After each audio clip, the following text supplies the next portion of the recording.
Yan, Sandro Marcos. Balita ko, Sandro Marcos, marami daw palpak na project dyan sa 1st District ng Ilocos Norte. Marami daw flood control projects na walang bakal at nasira na. Marami daw tulay ang hindi pa natatapos.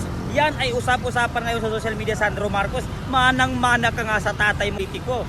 Hindi lang palang tatay mo, Sandro Marcos, kundi pati ikaw pala ay napakaraming projects dyan sa Ilocos Norte sa 1st District na hindi mo tinatapos. Mga flood control na walang bakal, mga highway na hindi tinatapos, at mga tulay na hindi natatapos at nasisimulan lamang. Yan po ay matatagpuan nyo sa Ilocos Norte dahil may mga vlogger kayo na pumupunta dyan para i-video at ipakita sa publiko ang kapalpakan ng congressman na anak ni Bongbong Marcos na isa sa may pinakamalaking pondo sa flood control projects, mga kababayan. 1st District ng Ilocos Norte. At ito yung isang proyekto. Walang bakal sa loob, hollow point, bumagsak doon. At kung makikita nyo, kung dito natin aanggulohan yung camera, dadalhin natin dito yung camera, kukuhanan natin ng pahabang ganyan, makikita nyo yung destruction ng flood control mitigation project na ito. Di ba? Yan. So, ayan.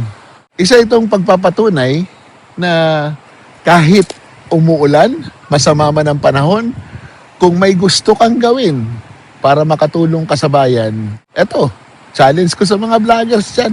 Maghanap din kayo ng mga proyekto na sasabihin nyo na substandard, ghost, at sabihin natin na kinurap o kinurakot ng mga empleyado ng gobyerno. Kasama na yung ating mga politiko na pinagdududahan natin. Ito, Mr. Marcos, President Marcos, 1st District ng Lawag kay Sandro Marcos. Oh. Ano na ito? Kung gusto nyo, puntahan ninyo para malaman nyo.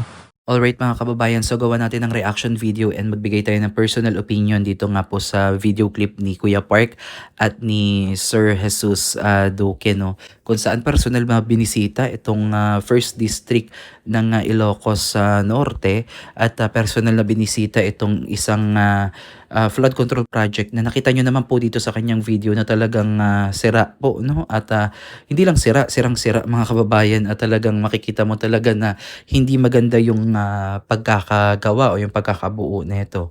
At ito yung epekto, no, nung malakas na bagyo ng mga nakaraan, kaya ito po ay nasira. At kung mapapansin nyo nga, no, parang wala ko nakitang mga bakal dito, or kung meron man sigurong bakal, baka manipis or bakit siguro tinangay na dahil sa malakas na ragasa ng tubig baha.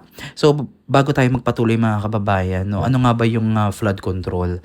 So ano bang kahalagahan nito para sa buhay ng mamamayang Pilipino at para sa isang lipunan, sa isang lugar, no, na malapit po sa ilog. So ang flood control po, ito po sana yung magpoprotekta, no, sa mga kababayan natin na naninirahan dyan at sa mga karatig pa nito, na maprotektahan po yung kanilang mga ari-arian, kabuhayan at yung kanilang mga buhay, no? Kasi kapag maayos po ang flood control, ito po ay maiiwasan na tumaas yung tubig baha at maapektuhan po yung kanilang mga ari-arian, yung mga kabuhayan nila dyan, lalo na yung buhay.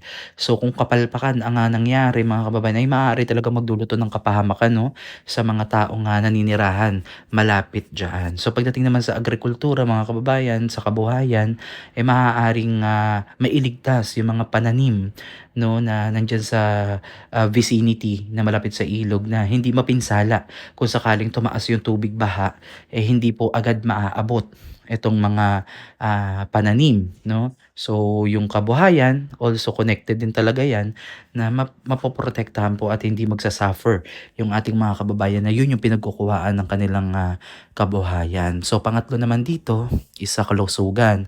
So kung may maayos na flood control mga kababayan, ay maiiwasan natin yung mga leptospirosis, dengue, cholera, kasi tuloy-tuloy po no, yung pag-agos ng tubig at hindi sila na i-stock up, hindi stagnant yung tubig na maaaring pamuhayan o pangitlugan ng mga lamok na maaaring maging cause ng dengue.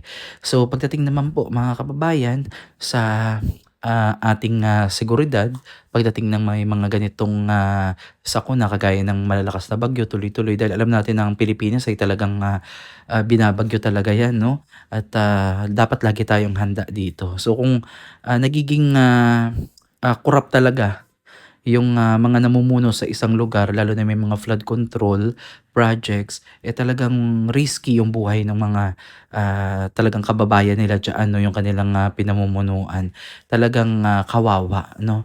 Kaya ito, mga kababayan, sabi nga ni Kuya Park, napakalaki nga ng pera ng nakalaan para sa mga ganito dito sa first district, no, lalo na kay Congressman Sandro Marcos. Pero syempre mapapatanong ka na lang din, no, napakalaki ng alokasyon na nandiyan, pero bakit hindi ginamit ng maayos, no? At bakit ganito yung pagkakagawa? Although may flood control nga, pero parang makikita naman natin na talagang substandard yung pagkakagawa. Kasi hindi talaga pang matagalan eh. Makikita mo naman na puro bato, no? Parang hindi ko alam kung ano bang tawag dun sa palaman na nilagay doon. At actually, ito ata yung pinakita, kung hindi ako nagkakamali, ito ata yung pinakita ni Manong Chavit, no, na mga na-discover niya daw noon na meron daw mga flood control at hinamon niya nga po na bisitahin at paunahang imbestigahan ng ating Pangulo itong kanyang lugar, no, na kanyang nasasakupan. So kasi syempre taga dito si BBM, 'di ba? At taga dito si Congressman Sandro Marcos. So bilang pagpapakita na talagang totoo ang kanilang ginagawang investigasyon nga naman dito sa flood control scandal, unahin mo yung baluarte mo, no? Ipakita mo na may kredibilidad ka na mag-imbestiga sa iba't ibang mga lugar. Unahin mo yung iyong lugar. Yun, no? Kumbaga yun yung suggestion ko lang din, na unahin mo ipakita na malinis talaga yung lugar. Pero dito mga kababayan, ilan pa lang to sa mga naipakita nitong si Sir Jesus, no? At talagang nakakagulat, no? At hinamon niya nga yung mga kapwa nating vlogger na maghanap din ng mga ganitong lugar na magpapakita, no, na talagang may mga ghost projects, may mga substandard.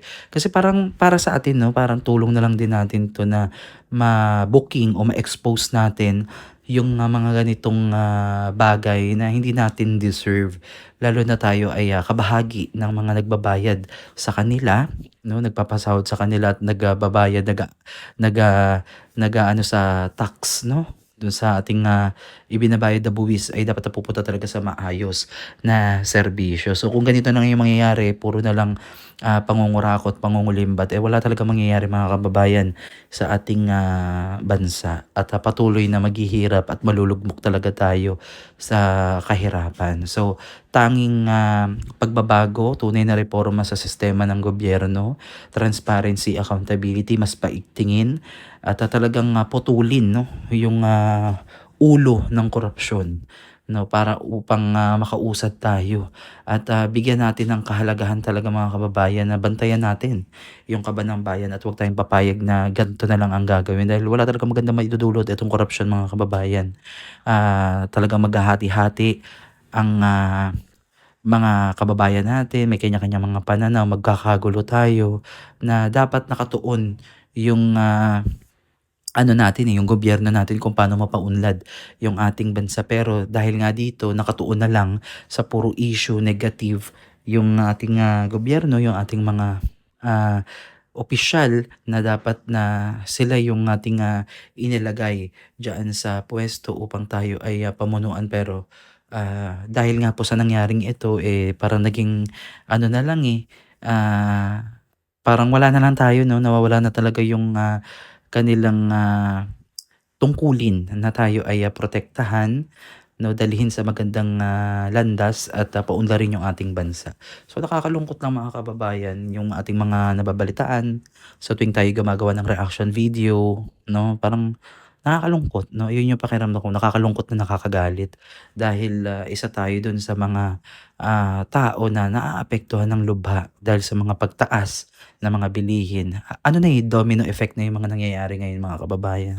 So again, maraming salamat. Ayan, supportahan niyo po ang Facebook page ni Kuya Park at itong si, Sir Jesus Duque at, patuloy natin na bantayan 'no, yung, nangyayari sa ating bansa at sa tulong ng kanilang mga platform at sa ating platform ay, ibabahagi natin yung mga nadi-discover nila at, pag-usapan natin sa comment section kung ano nga ba yung mga, ah, inyong mga opinion about dito sa flood control scandal na until now ay, hindi pa rin tayo kontento sa mga nangyayari.